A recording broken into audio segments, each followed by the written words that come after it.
తాగునీటి శాశ్వత పరిష్కారం కోసం అడవిపల్లి రిజర్వాయర్కు టీడీపీ ప్రభుత్వం నిధులు కేటాయిస్తే వైసీపీ ప్రభుత్వం నిర్వీర్యం చేసిందని మండిపడ్డారు టీడీపీ అభ్యర్థి గురిజాల జగన్మోహన్ రెడ్డి. బుధవారం 28వ డివిజన్లో పర్యటించిన ఆయన ప్రజా సమస్యలను తెలుసుకుంటూ ముందుకెళ్లారు. తిరిగి టీడీపీ అధికారంలోకి రాగానే తాగునీటికి శాశ్వత పరిష్కారం చూపిస్తామన్నారు.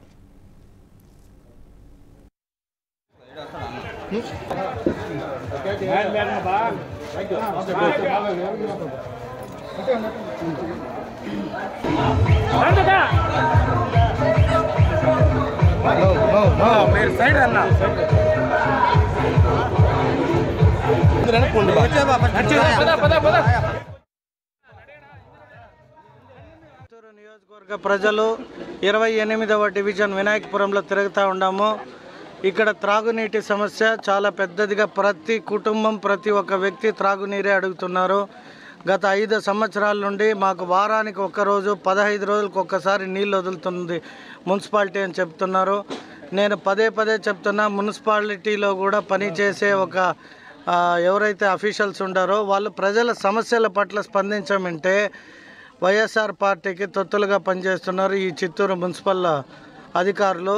ప్రత్యేకంగా నేను వార్డు తిరుగుతుంటే ఎక్కడ కూడా డ్రైన్లు కానీ డ్రైన్ కవరేజీలు కానీ రోడ్లు కానీ కనీసం స్ట్రీట్ లైట్లు అడిగితే కూడా ఒక ఏడాది నుండి స్ట్రీట్ లైట్ అడుగుతున్నారు. 1 ఇయర్ నుండి మాకు లైట్లు పోయినాయి అని కనీసం ఏవీ చేయని ఈ ప్రభుత్వము ఇప్పుడు 2 డేస్ బ్యాక్ వచ్చి లైట్లు వేశారంట. అంటే ఈసీ పరిధిలో ఉందని తెలిసి కూడా మున్సిపల్ అధికారులు కొందరు వారికి తొత్తులుగా పనిచేస్తున్నారని మా దృష్టికి వచ్చింది. కావున నేను ప్రజలందరినీ కోరుకునేది ఒక్కటే, రాజకీయం ఎలక్షన్స్ వచ్చిన టైంకి వచ్చి నీళ్ళు ఇస్తాము ఇంకొకటి ఇస్తాము అనే కంటే కూడా శాశ్వత పరిష్కారం చేసేకి నారా చంద్రబాబు నాయుడు గారు అడవిపల్లి రిజర్వాయర్ నుండి 280 కోట్లు 18లోనే శాంక్షన్ అయ్యి మేము అన్నీ సిద్ధం చేసి పెట్టిన దాన్ని కూడా పక్కన పడేసి కనీసం త్రాగునీరు లేక ఈరోజు చిత్తూరు పట్టణ వాసులు ఇబ్బంది పడుతున్నారు. అంటే దీనికి ఎవరు కారణమని ప్రజలే కూడా తెలుసుకొని వాళ్ళే చెప్తున్నారు.